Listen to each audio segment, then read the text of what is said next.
Manyanya, imekuwaje hotpot yangu inapatikana kwenye chumba chako?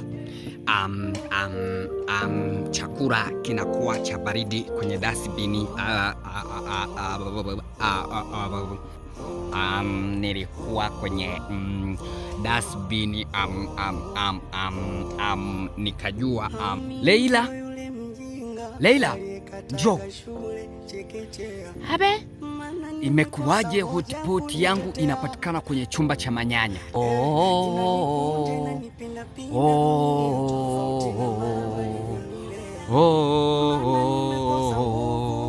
Mke wa Potifa alivyomjaribu Yusufu aligoma, lakini we hapa ni bongo.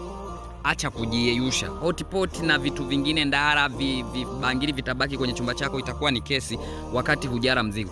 Kwa cha kukushauri mi kama nabii niseme kwamba shenyenta, alafu tutatubu.